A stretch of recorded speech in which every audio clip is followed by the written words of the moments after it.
성도님들이 무척 그리웠습니다. 보고 싶었고 또 사모하는 마음이 더 커졌었습니다. 그런데 강단에서 설교하는 것은 그립지 않았습니다. 언제나 부담이 되는 자리이기도 합니다. 어버이 주일이 되니까 저도 이제 이렇게 머리가 희끗희끗 나이 들어가고 있지만 그렇게 건강하셨던 우리의 아버지들이, 어머니들이 어느새 아이가 되어 가시고 우리가 하는 이야기를 못 알아들으시고 또 마음을 아프게도 하시고 1년에 한 번 병원에 갈까 말까 하시던 분들이 일주일이 멀다고 병원에 드나들게 되시고 또 중환자가 되기도 하고 집중 치유를 받기도 하시고 요양병원에서 3년, 4년, 5년이 지나도록 회복의 기미가 보이지 않는 상태에서 또 나중에는 자신도 알아보지 못하고 자식도 알아보지 못하는 그런 부모님들이 지금 이 순간에 우리 성도님들의 아버지이고 어머니라고 하는 사실이 또 한편으로 마음이 아프기도 합니다. 저도 장인 장모님을 모시고 생활하지만은 나이 들어가시면서 예전 같지 않은 그런 모습을 보면서 때로는 가슴이 미어지기도 하고 속상하기도 하고 또 때로는 대화가 쉽지 않은 그런 부분들 때문에 아픈 마음을 갖기도 합니다. 코로나 바이러스로 인해서 감염을 걱정한 자녀들이 또 오늘 이 어버이날이지만은 아직은 교회 가지 마시라고 당분간 더 안정이 되면 가시라고 해서 오시지 못한 그런 권사님들 또 여러 분들이 계신 것 같습니다. 우리 청년부의 김진남 형제가 올해의 말씀으로 뽑은 성경 구절이 창세기 22장 14절인데 이 본문이 어버이날을 위해서 채택이 되었습니다. 오늘 이 본문의 말씀을 통해서 오늘 제가 정한 제목은 자녀들과 함께 모리아 산에서 여호와 이레를 경험하자 이렇게 말씀의 제목을 정해보았습니다. 저희들이 봉독했던 이 창세기 22장 14절 22장 전체에 나오는 세 사람의 중심 인물은 하늘에 계신 하나님 아버지 그리고 이삭의 아버지인 아브라함 그리고 아브라함의 아들인 이삭 이 세 사람이 창세기 22장의 중심 인물입니다. 아버지 한 가정으로 보면 아버지 김석규 집사님과 아들 김진남 형제의 현대판 이야기이기도 합니다. 우리 교회 모든 아버지와 아들들, 딸들의 이야기가 바로 창세기 22장이기도 합니다. 이 성경 말씀은 우리 한번 다 같이 읽어볼까요? 시작. 아브라함이 그 땅 이름을 여호와 이레라 하였으므로 오늘날까지 사람들이 이를 여호와의 산에서 준비되리라 하더라. 아멘. 성경은 삶과 동떨어진 책이나 또 빛바랜 고전이 아닙니다. 우리에게 너무나 친숙한 성경이고 또 우리가 너무나 잘 알려진 창세기 22장의 이야기이지만 그것은 바로 오늘을 위한 우리의 말씀이고 내일을 준비하라고 하는 하나님의 말씀이기도 합니다. 성경은 세상에서 가장 실용적인 하나님의 말씀입니다. 현대를 살아가는 그리스도인들이 어떻게 살아야 할지, 어떻게 하나님을 만날 수 있는지, 어떻게 우리들이 이 세상에서 거룩한 영향력을 끼치는 그리스도인으로 살아가야 할지를 가르쳐 주시는 하나님이 주시는 말씀입니다. 그래서 지나간 날들의 이 본문에 대한 이 말씀에 대한 우리의 지식과 경험과 이런 것들을 잠시 내려놓고 오늘 다시 우리에게 주시는 이 하나님의 말씀을 겸손하게 경청해서 함께 은혜를 나누는 모든 분들이 되길 주의 이름으로 축원합니다. 아브라함은 이사야 41장 그리고 야고보서 2장에서 하나님의 벗이라고 이야기를 합니다. 세상에서 가장 고상한 칭호 아니겠습니까? 하나님의 벗. 어떻게 하나님과 벗이 될 수 있을까? 어떻게 하면 하나님의 친구라고 불릴 수 있을까? 이 세상에 사는 사람으로서, 한 아버지로서, 그리고 한 청년으로서 하나님의 벗이라고 불리웠던 아브라함. 또 갈라디아서 3장에서는 모든 믿는 자의 조상이 아브라함이라고 했습니다. 예수님 다음으로 구약과 신약에서 가장 자주 많이 언급되는 인물이 아브라함입니다. 이것은 곧 우리들에게, 여러분과 저도 이 불신 세상에 살면서 하나님의 벗이 되어 살고 경건한 자로, 믿는 자로, 또 믿는 자의 조상이 되어서 우리 후손들에게 믿음을 전수해 줄 수 있는 믿음의 조상이 되어서 살라고 하는 하나님의 교훈이기도 합니다. 이 아브라함이 살았던 세상, 이 세상은 오늘 여러분과 제가 살고 있는 세상과 다를 게 전혀 없는 세상입니다. 요즘 트바로티 김호중 씨가 부르는 노래 가사처럼 너나 나나 나나 너나 똑같은 인생을 살고 있습니다. 지지고 볶고 살아보아도 거기서 거기이고, 수많은 사연이 있고 수많은 눈물이 있고, 역시 거기서 거기, 먼지로 왔다가 먼지로 가는 세상.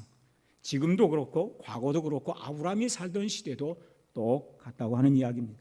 아브라함이 좋은 환경에서 저절로 하나님의 벗이 되고 저절로 경건한 자가 되고 자동적으로 아브라함이 불신자들에게 거룩한 영향을 끼치며 살았던 것이 아닙니다. 요즘 인기 드라마 여러분 보십니까? 부부의 세계라고 하는 인기 드라마는 아브라함이 살던 시대에도 똑같이 가정 문제, 부모로 인해서 자녀의 문제, 또 불륜의 문제, 이런 똑같은 문제가 아브라함의 시대에도 있었던 것을 봅니다. 그럼에도 불구하고 이 아브라함은 불신자들 속에서 남다른 존재로, 특별한 존재로 살았던 것을 보게 됩니다. 불신자들과는 전혀 다른 삶, 하나님의 벗으로서, 경건한 자로서, 믿는 자로서, 그리고 불신자들 중심에서 언제나 예배단을 쌓으면서 복음에 대해서, 교회에 대해서, 신앙에 대해서 우호적이지 않은 세상에 그들의 시선을 피해가지 않고 맞닥뜨리면서 거룩한 영향력을 끼쳤던 사람이 바로 아버지 아브라함이고 하나님의 자녀로서의 아브라함이었던 것을 우리는 보게 됩니다. 그런 아브라함의 이야기는 언제나 시험과 도전으로 시작이 되는 것을 볼 수가 있었습니다. 아브라함의 생애는, 아브라함이 처음 가나안 땅에서 창세기 12장 1절에서 아브라함아 너는 내 아비 친척 본토 떠나서 내가 네게 지시할 땅으로 가라고 하는 이 하나님의 도전, 하나님의 시험을, 그 부르심을 받는 날로부터 오늘 저희들이 읽었던 이 말씀에 이르기까지 항상 그의 삶에는 시험이 있었고 도전이 있었고, 이 도전을 피해가지 않고 받아들임으로써 믿음의 사람, 하나님의 벗, 믿는 자의 조상이 되었던 것을 봅니다.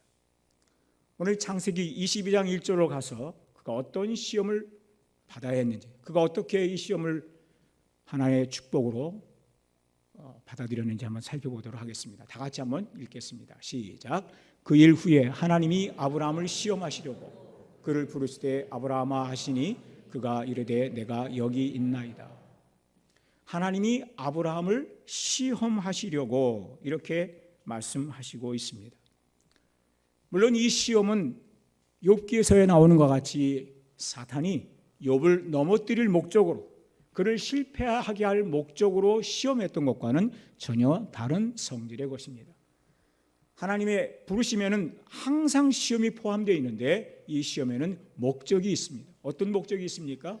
바로 믿음을 가진 여러분들이 어떤 사람인지, 어떤 믿음을 갖고 있는지, 여러분들의 믿음의 특성, 믿음의 성질, 여러분의 믿음이 얼마나 고상하고 아름다운 것인지를 불신 세상에서, 또 우리 자녀들 앞에서, 우리 자녀들이 우리가 갖고 있는 이 믿음이 얼마나 고결한 것인지, 우리 아버지가, 우리 어머니가 읽고 있는 저 성경이 얼마나 우리의 삶에 축복된 하나님의 말씀인지를 이 시험을 통해서 드러내고 보여주고 경험하게 하시려고 이런 시험을 허락하시고 있는 것을 봅니다.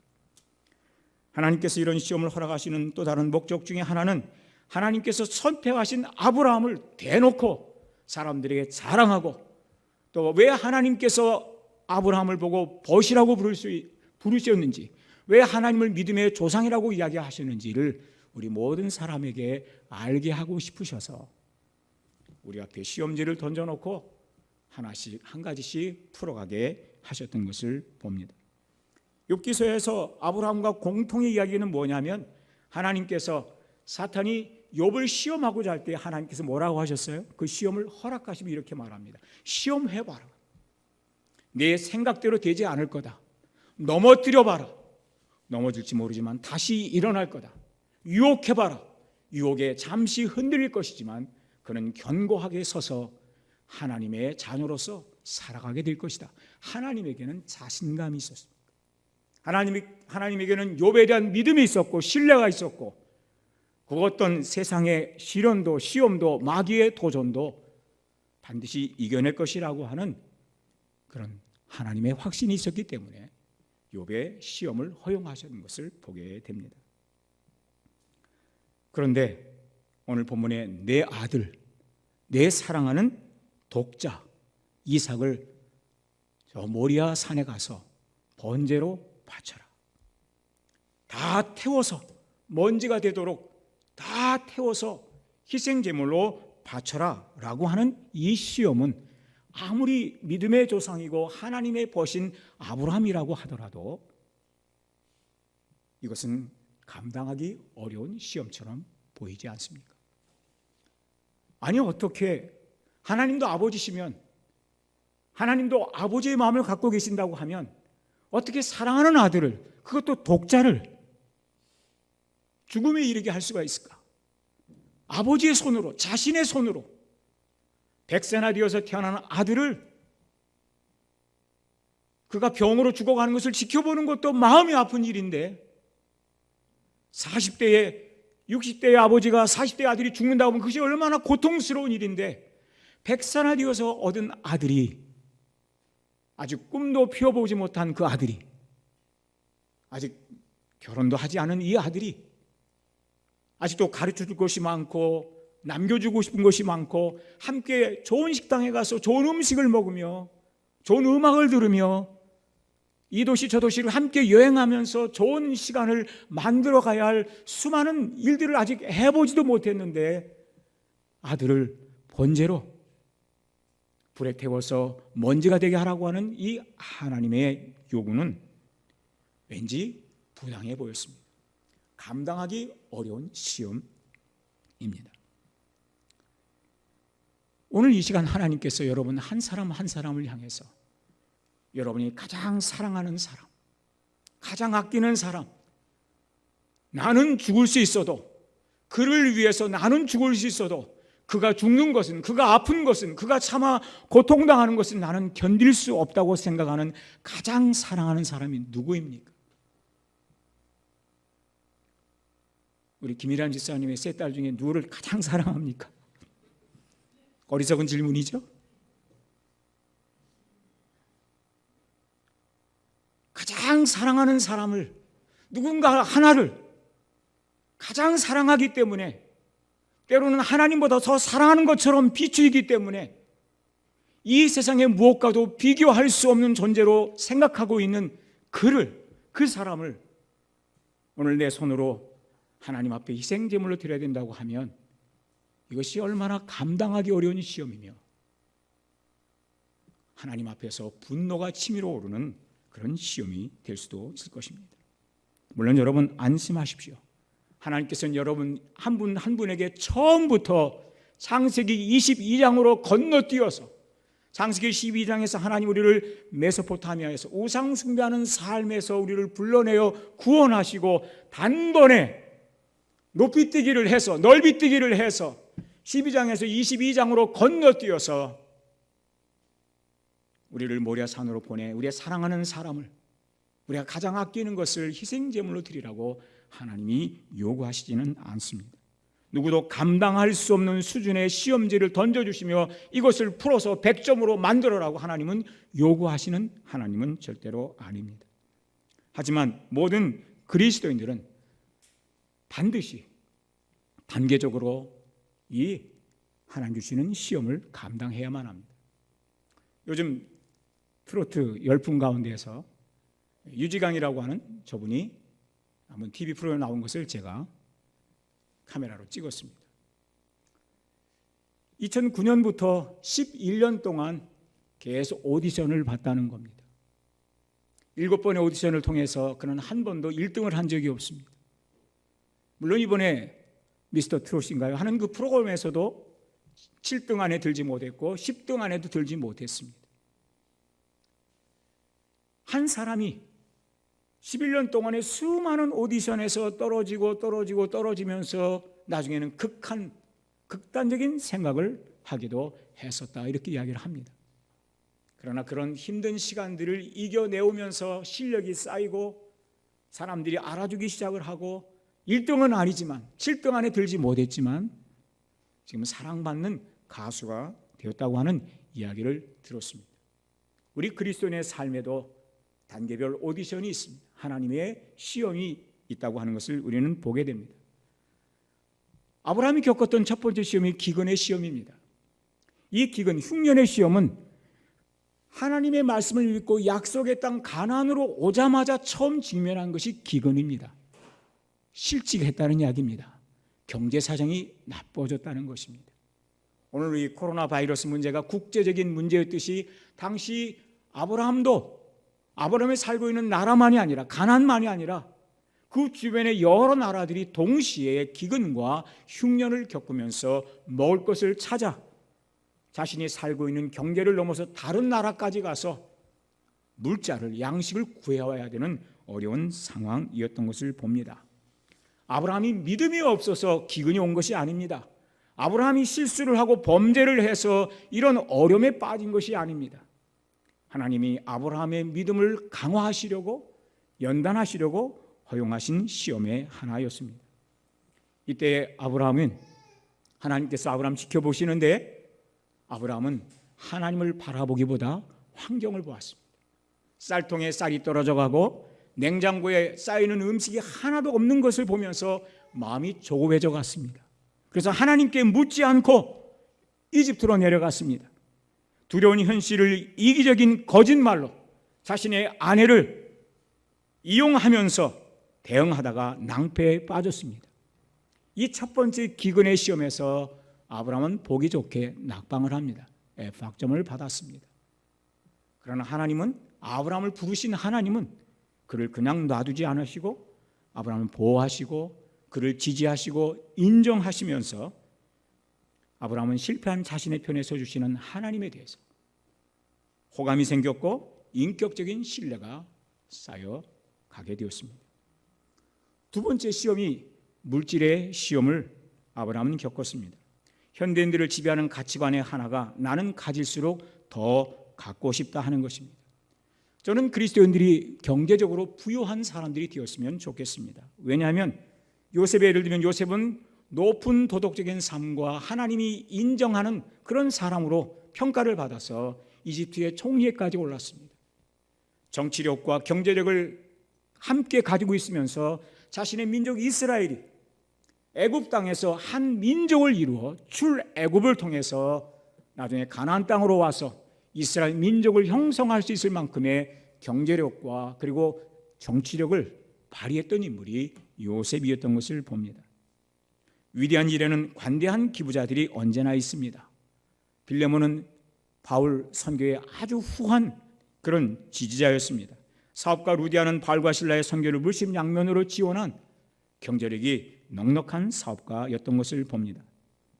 그런데 창세기 13장 1절에서 18절을 보면 가질수록 더 갖고 싶은 사람 조카 롯과 그리고 그 뿌리 깊은 욕망, 돈을 사랑함이 일만하게 뿌리라고 하는 그 뿌리 깊은 욕망을 관대함으로 자신이 손해볼지라도 조카의 영혼을 생각하고 자신이 손해볼지라도 믿지 않는 사람들 속에서 믿는 자들끼리 다투며 싸우며 갈등하는 모습을 보이면 간증이 안 되고 복음을 효과 있게 증거하셨다는 사실을 생각해서 하나님의 영광이 가려지는 것을 더 걱정을 해서 아브라함은 조카 롯에게 자신의 권리, 좋은 땅을 선택할 수 있는 권리를 다 양보합니다. 롯은 비옥한 땅을 선택했고 아브라함은 저 높은 고지에 척박한 땅을 선택한 것을 통해서 우리는 아브라함이 이 물질의 시험을 잘 이겨낸 것을 봅니다. 조카 롯이 아브라함의 곁을 떠나간 뒤에 하나님이 아브라함을 찾아오셨습니다. 놀라운 일이 아닙니까? 돈 문제 때문에 나하고 결별했습니다. 친구가 나를 떠났습니다. 가족이 나를 떠날 수 있습니다. 우리가 의지했던 사람들이 돈 문제 때문에 떠나버리는 일이 생겨납니다. 그때 허전해진 우리의 마음에 아시고 하나님이 찾아오셔서 아브라함과 교제하셨다라고 성경은 말씀하고 있습니다. 그리스도인들이 때로는 물질적인 손해를 보면서도 그 물질을 생각하기 전에 다른 사람의 영혼을 생각하고 불신자들의 영혼을 생각하고 하나님의 영광을 먼저 생각하게 될 때에 하나님께서 찾아오셔서 교제하시며 격려해 주신 사실을 우리는 보게 됩니다. 세 번째 시험이 용기의 시험이었습니다. 자신의 곁을 떠난 조카 롯이 전쟁에 휘말려 포로가 되었습니다. 전 재산을 빼앗겼습니다. 아브라함은 자신의 조카에 대해서 자신을 배신하고 자신의 마음을 상하게 만들어 떠났던 그 조카가 어려움에 처했을 때에 한편으로 고약한 사람이라고 하면 잘됐다, 깨소금이다, 너도 혼 좀 나봐라, 너도 정신 좀 차려봐라, 이런 생각이 들 수도 있었을 것입니다. 그러나 아브라함에게는 조카입니다. 믿음이 없지만, 이기적이지만, 자기밖에 모르지만, 세속적인 생각으로 가득 찬 롯이지만 조카입니다. 친척입니다. 믿음은 약하지만 그래도 하나님의 백성이었습니다. 용기가 필요한 순간들이 우리의 삶에 얼마나 많이 있습니까? 옳은 일에 대해서 예스 할 수 있는 용기, 불의한 일에 대해서 노라고 거부할 수 있는 그런 용기, 믿지 않는 사람들 속에서 예배자로 살면서 복음을 증거할 수 있는 그런 용기, 하나님이 부르시는 곳에서 우리의 모든 것을 내려놓고 순종할 수 있는 그런 용기, 경제적인 압박 속에서 수년 동안 계속해서 요양병원에 계시는 부모님을 모시기 위해서 이제는 마이너스 통장을 써가면서까지 모든 재정이 다 고갈이 되었지만 그 부모님을 향해서 마음의 쓴뿌리를 갖지 않고 돌아가시는 날까지 서운한 마음이 들지 않도록, 물론 자식들을 알아보지도 못하고 자식들의 사랑도 알아보지도 못하는 부모님들이지만, 그러나 부모님이기 때문에, 소중한 분들이기 때문에 그분들을 끝까지 공경하기로 선택하는 그러한 용기, 이런 용기가 우리의 삶에 필요한 순간들이 얼마나 많이 있습니까? 또다시 아브라함의 닥친 시험은 번성의 시험이었습니다. 창세기 14장에서 포로로 잡혀간 조카 롯을 318명의 특공병을 데리고 기습을 해서 이 전투가 승리를 해가지고 조카 롯도 데려오고 포로로 잡혀간 소돔 왕과 소돔의 백성들을 다 되찾아왔습니다. 그 교만한 소돔 왕과 아브라함이 어깨를 나란히 할 정도로 이제 아브라함은 영웅이 되었습니다. 자신의 승리에 대해서 왠지 자신만만해하고, 내가 잘나서, 내가 훌륭해서, 내가 헌신해서, 내가 사람들을 잘 훈련시켜 놔서 이 전쟁에서 승리한 것이 아닌가라고 하는 이런 생각을 조금이라도 갖게 되는 그 순간에 살렘 왕 멜기세덱이 찾아와서 아브라함에게 이 승리의 원인이 어디에 있는지를 가르쳐주게 됩니다. 창세기 14장 19절 이하에 보면 그가 아브라함에게 축복하여 가로되 천지의 주제시여 지극히 높으신 하나님이여 아브라함에게 복을 주옵소서. 너희 대적을 내 손에 붙이신 지극히 높으신 하나님을 찬송할지로다.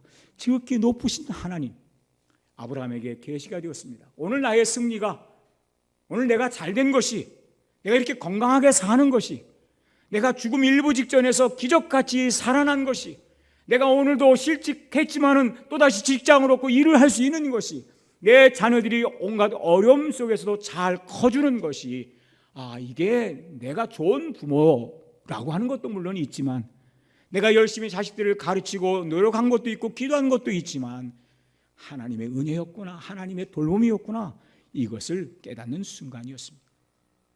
그 순간에 아브라함은 자신을 위해 행하신 놀라운 일을 생각하며 자신이 얻은 소득 중에 감사의 11조를 드렸습니다. 아브라함 율법이 생기기 훨씬 오래전에 처음으로 11조 생활을 했던 사람이기도 합니다.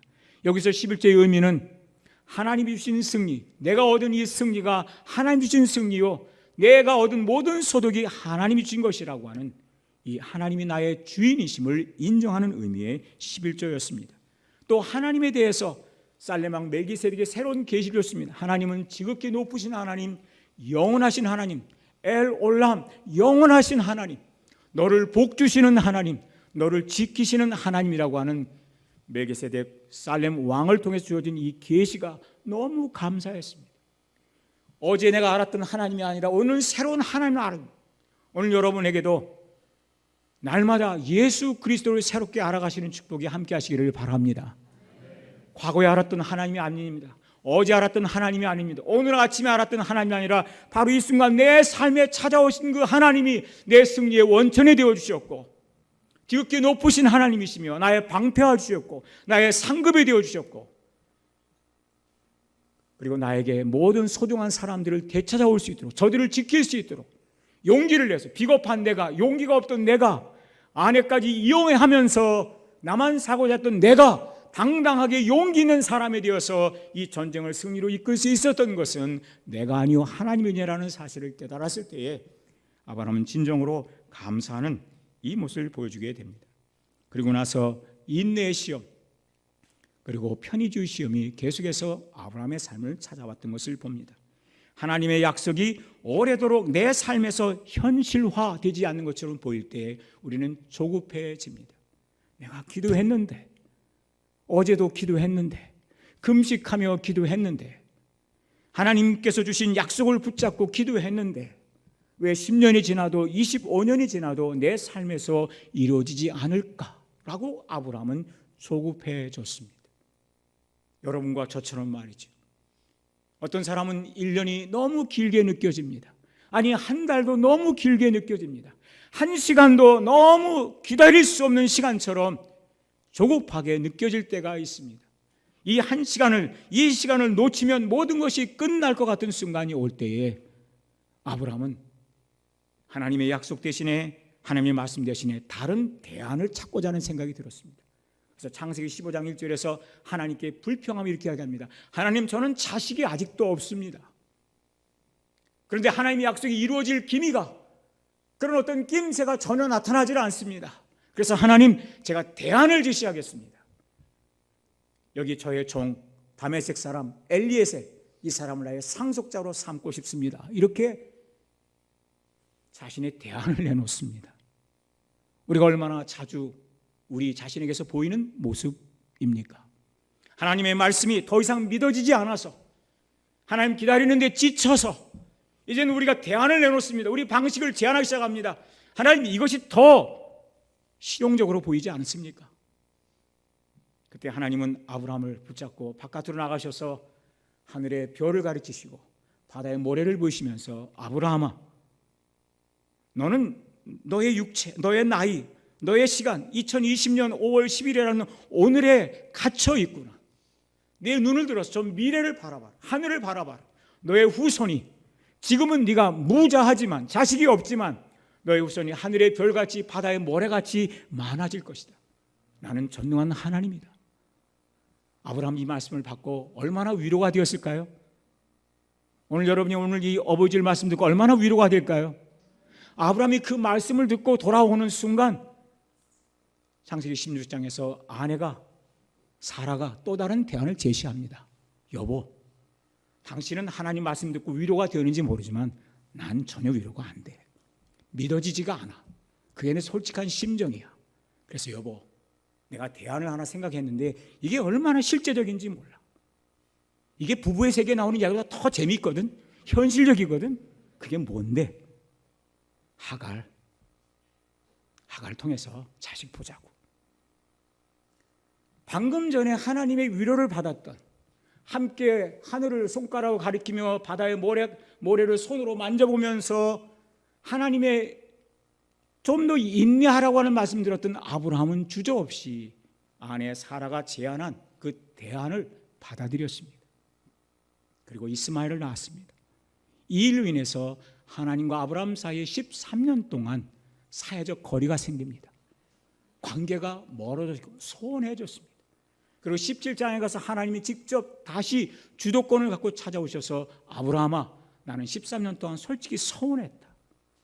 나를 믿어주지 않는 것이, 나를 신뢰하지 않는 것이, 나의 약속을 기다리지 못하는 것이 서운했다. 내 이름은 전능한 하나님이다. 엘샤다이. 내가 전능하다는 것은 내가 한 모든 약속을 지킬 수 있다는 것이다. 지금부터라도 너는 나 전능한 하나님을 신뢰했으면 좋겠다. 이러면서 하나님이 아브라함을 찾아오셨고, 그리고 마침내 22장으로 건너뛰어서 오늘 이 본문에 나오는 시험으로 들어갔던 것을 봅니다.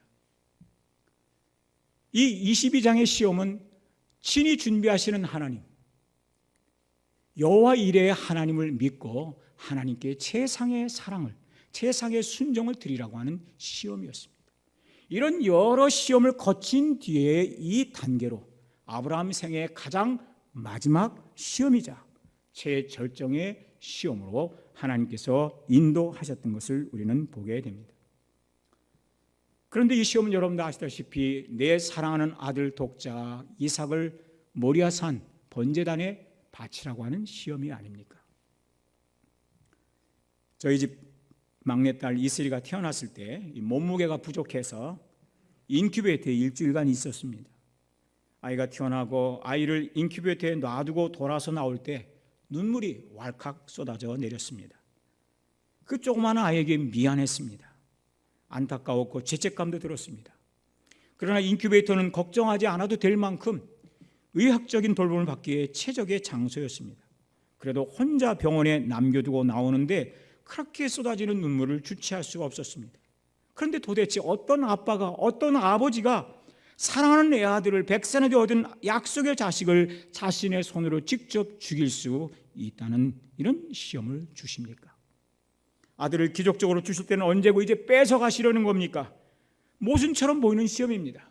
하나님께서 출애굽기 20장 14절에서 너희는 살인하지 말라 이렇게 20장 13절에서 말씀하신 하나님인데 왜 이제 와서 내 손으로 내 사랑하는 사람을 죽이라고 말씀하시는 겁니까? 아니, 하나님이 이삭의 이름까지 지어주지 않았습니까? 웃음이라고 이름을 주신 하나님이 내 얼굴에서, 내 마음속에서 웃음기가 다 사라지게 만드는 이유가 무엇입니까?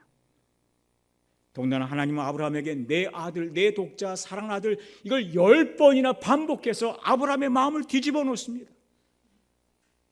상처에 솜을 뿌리듯이 아브라함을 자극하면서 내 아들, 내 아들, 내 사랑하는 아들 독자를 번제로 바치라고 말씀하십니다. 번제로 드리면 다 불타버립니다. 연기와 먼지만 남습니다. 아브라함이 본토 친척 아비집을 떠나 가나안으로 와서 기근의 시험, 용기의 시험, 물질의 시험, 번성의 시험, 수많은 시험을 통과하며 오늘에 이르렀는데 자식이 죽어버리면, 그가 먼지가 되고 재가 되어버리면 남는 것이 하나도 없습니다. 하나님이 우리를 모든 사랑 가운데 불쌍한 자로 만드시려고 부르셨습니까? 하나님이 연기와 재와 남은 인생이 되게 하시려고 우리에게 헌신을 요구하시는 것입니까? 더군다나 하나님은 번제로 드릴 산, 모리아산까지 지정해 주시게 되었습니다. 이 모리아산은 3일길입니다.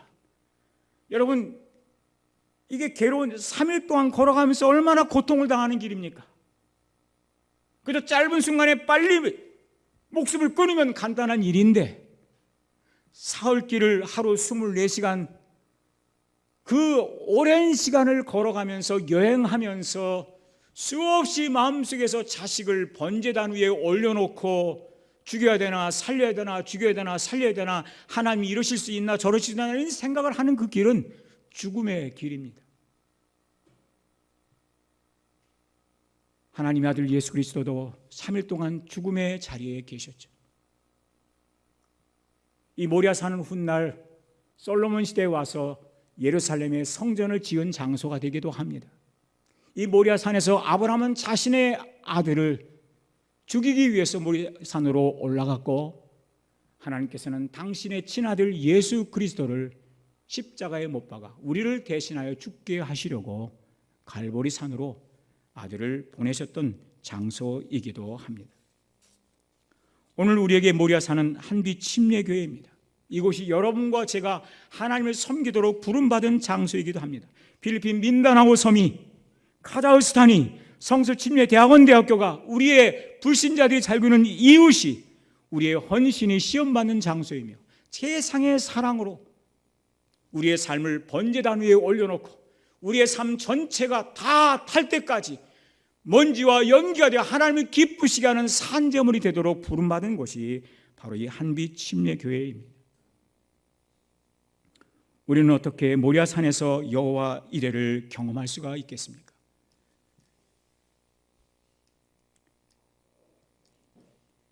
예, 이거 좀 바로 잡아주세요.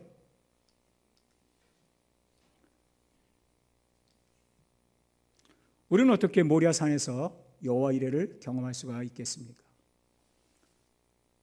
잘못 넘어가고 있는데요. 첫째로 따라서 하겠습니다. 말씀대로 순종하여 여호와 이레를 경험합시다.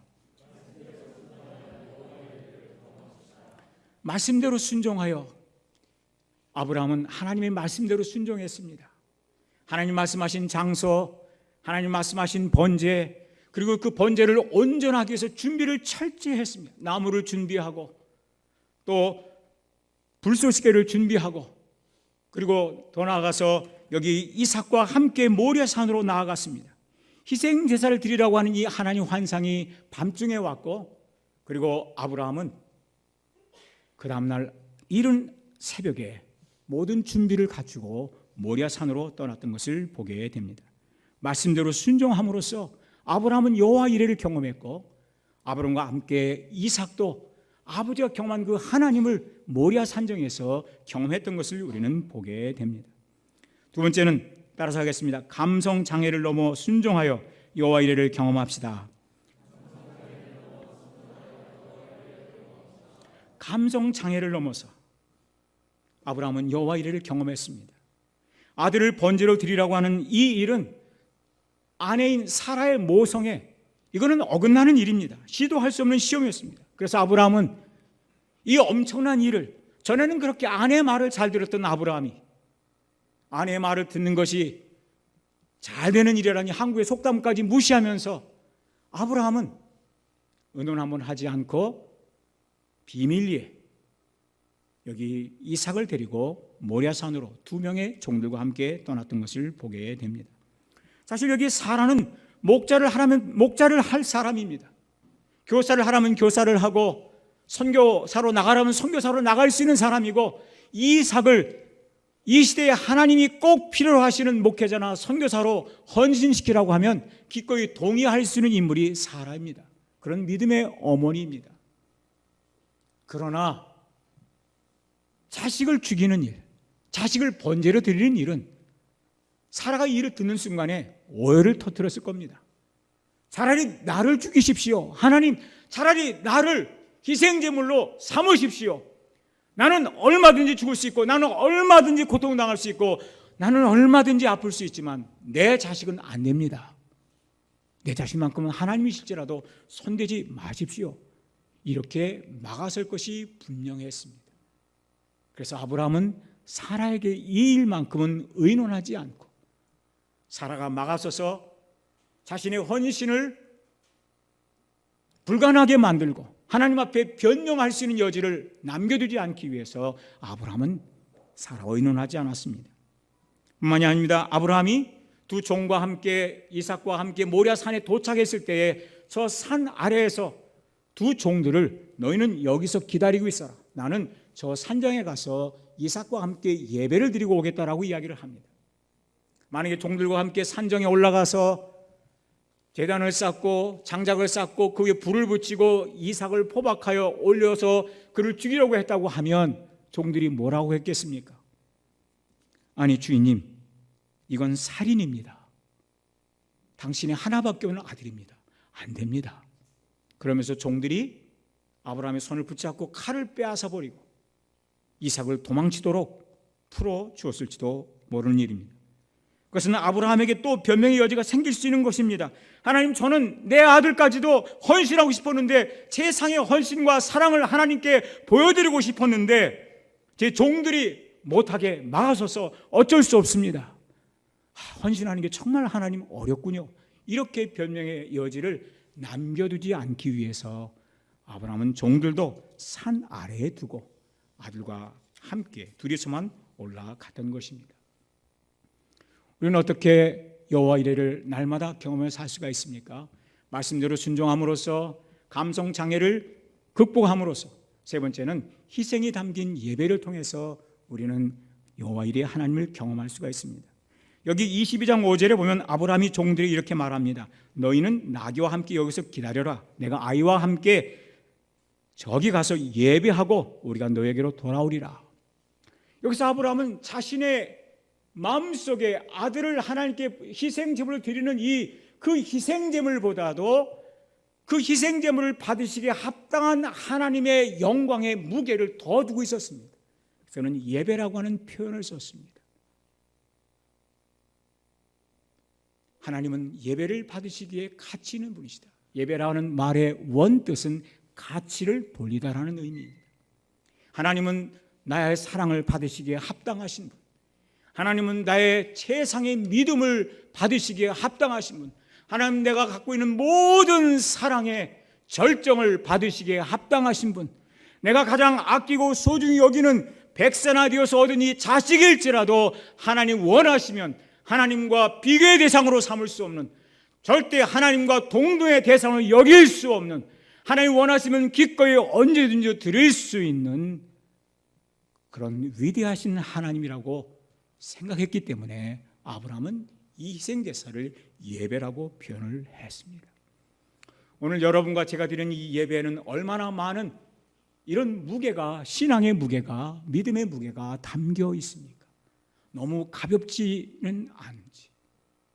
바람이 불면 훅 날아가 버릴 수 있는, 날씨가 더우면 없어져 버릴 수 있는, 날씨가 추우면 사라져 버릴 수 있는, 우리를 둘러싸는 환경이 조금만 어렵고 나쁘면, 사람들의 시선이 불편하면 언제든지 사라질 수 있고 존재하지 않을 수 있는 이런 예배가 아니라, 어떤 상황에서도 어떤 형편에서도 하나님이 지정하신 그곳이 아무리 먼 곳에 있을지라도 그 가는 길에 얼마나 많은 죽음을 생각하고 가슴이 미어지는 그 길을 가야 하는 비아로사의 길이라고 할지라도, 내 어깨에 짊어진 그 십자가의 무게가 너무나 무거울지라도 갈보리 동산으로 가셔서 죽기까지 다 이뤘다라고 선언하시기까지 모든 고통을 감수하며 죽으신 그리스도처럼, 오늘 여러분과 제가 드린 이 예배는 얼마나 많은 헌신의, 사랑의, 믿음의 무게가 담겨있는 예배로서 고백되어지고 있는 것입니까?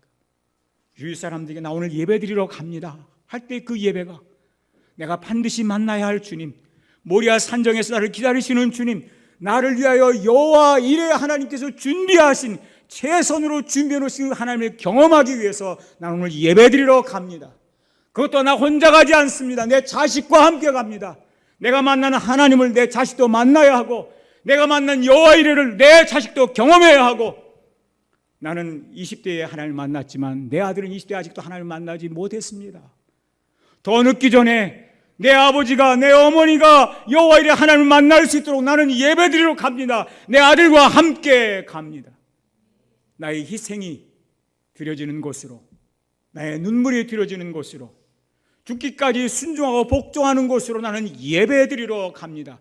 그리고 그 순간을 통해서, 그 죽음을 통해서 살아나는 경험을 하고, 부활하는 경험을 하고, 생명을 돌려받는 경험을 하고, 하나님께서 축복을 다시 확인해 주시는 놀라운 경험을 하기 위해서 나는 오늘 어버이 주일에 예배드리러 갑니다. 이 고백이 다음 주일에도 여러분에게 있으시길 주의 이름으로 축원합니다. 마지막으로 우리는 부모를 공경함으로써 여호와 이레를 경험할 수가 있습니다. 저는 오늘 이 본문에서 이삭을 생각해 봅니다. 이삭은 눈치가 빠른 젊은이입니다. 아버지가 번제단에 나무를 쌓고 불을 붙일 때에, 이삭을 포박하려고 밧줄을 꺼내들 때에 이삭이 몰랐겠습니까? 아빠, 이건 아니죠. 아니, 번제할 어린 양을 하나님이 친히 준비하신다고 아버지께서 말씀하셨잖아요. 아니, 아들을 속이면 어떻게 합니까, 아버지? 아버지는 아주 화납니다. 두 눈을 부릅뜨고 째려보고 번제단을 발로 차버리고 아버지 손에서 칼을 뺏어서 던져버리고, 아니면 칼을 뺏어서 아버지를 협박하면서, 아버지, 이게 자식한테 할 짓입니까? 이게 믿는 자가 할 짓입니까? 이게 내가 지금까지 존경해오는 아버지가 자식한테 할 수 있는 일입니까? 내가 참 아버지를 어찌하지는 못하고 오늘 이 순간으로 우리 인연을 끊읍시다, 이러면서 이삭이 아버지 곁을 떠날 수도 있는 상황이었습니다. 그런데 이삭은 순순히 아버지 손에 묶였습니다. 반항하지 않았습니다. 저는 두 가지를 생각해 봅니다. 첫째는 이삭이 아버지를 그만큼 신뢰했다는 뜻일 것입니다. 내가 지금까지 보아온 아버지의 언행심사가, 아버지의 믿음이, 아버지가 수많은 시험을 겪으면서 하나님 만났던 그 삶이 믿을만하고 존경할만하고 신뢰할만하고, 죽음의 자리에서 아버지의 손으로 설사 죽는다고 할지라도 하나님이 친히 준비하신다는 그 말씀이 이루어질 것을 끝까지 기대할 수 있을 만큼 아버지에 대한 신뢰, 아버지가 살아온 삶이 자식에게 무한한 신뢰를 주었기 때문에 가능한 일이었을 것입니다. 우리는 오늘 어떤 아버지로서 살아가고 있습니까? 자식들의 삶에 아버지의 존재가 부재자의 모습으로 살아가고 있는 것이 아니라 자녀들의 삶 속에서 우리 아버지는 진짜 크리스찬이다, 저분이 읽고 있는 성경은 읽고 있는 말씀이 아니라 자신의 삶을 향해서 하나님 말씀이 선포하고 있는 그런 말씀입니다. 저분이 읽는 것은 믿기 위한 것이요, 저분이 믿는 것은 순종하기 위한 것이며, 저분이 순종하는 것은 하나님의 영광을 위해서 살아가는 모습이다. 우리 아버지에게서, 어머니에게서 자식들이 이런 모습을 본다고 하면 우리의 자식들을 모리아 산정으로 데려고 올라가는 그 순간에라도 우리 손을 뿌리치고 우리 곁을 달아나면서 위선자, 거짓말쟁이, 불경건한 자 말하는 것과 행동하는 것이 다른 크리스찬이라고 비난하면서 교회를 떠나고 부모의 곁을 떠나는 자식들이 되지는 않을 것입니다. 또 다른 이유로는 여기 이삭이, 그가 나이는 어리지만 그도 하나님을 만났고 하나님 말씀을 믿었고 하나님의 약속이 이루어질 것을 기대했기 때문에 그는 기꺼이 아버지 손에서 포박을 당하고 죽음에 이르는 순간까지도 저항하지 않고 거부하지 않고 받아들였지 않았나 생각을 해보게 됩니다. 에베소서 6장 1절 이하에 이렇게 말씀하십니다. 내 부모에게 순종하라, 내 부모를 공경하라. 여러분, 이것은 우리 자녀들에게 주시는 귀한 말씀이기도 합니다. 경건한 부모가 있는 인생과 없는 인생은 확연히 달라지게 되는 것을 봅니다. 하나님의 보시오 믿음의 사람으로 살아갔던 이 아브라함, 순종하는 예배자로 살아갔던 이 아브라함, 이런 부모가 있는 자녀의 인생, 그것이 바로 이삭의 인생이기도 합니다. 이런 경건한 부모가 있는 자녀의 삶과 그렇지 않은 자녀의 삶은 앞으로 살아가면서 더 큰 차이를 우리는 발견하게 될 것입니다. 이 어버이날에 우리가 만난 하나님, 우리의 자녀들이 만날 수 있도록 함께 모리아 산정으로 올라가서 하나님 말씀에 순종하며 세상의 헌신을 통해서 나도 우리의 자녀들도 여호와 이레 하나님을 경험하게 하는 우리 하나님의 보시오 경건한 그리스도인 아버지 어머니들이 되기를 주의 이름으로 축복합니다. 기도하시겠습니다.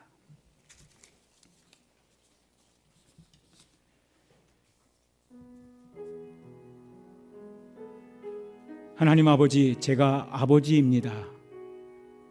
하나님이 저의 좋은 아버지가 되어주셔서 감사합니다. 영원하신 하나님, 우리의 상급이신 하나님, 우리의 방패이신 하나님, 우리에게 최선의 것으로 주기를 기뻐하시는 하나님, 아들까지 아끼지 않고 내어주시며 그 무엇도 아끼지 않으시는 하나님이 우리의 아버지가 되어주셔서 감사합니다. 하나님, 제가 아버지입니다. 제 아들과 딸의 아버지입니다.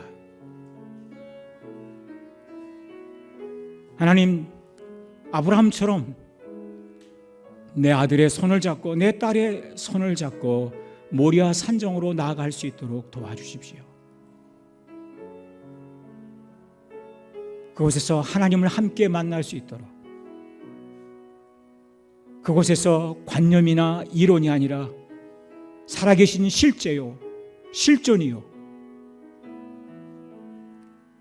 우리의 생명이시요 부활이시요, 우리를 대신하여 죽으시고 부활하신 예수 그리스도를 저 모리아 산정에서, 갈보리 산에서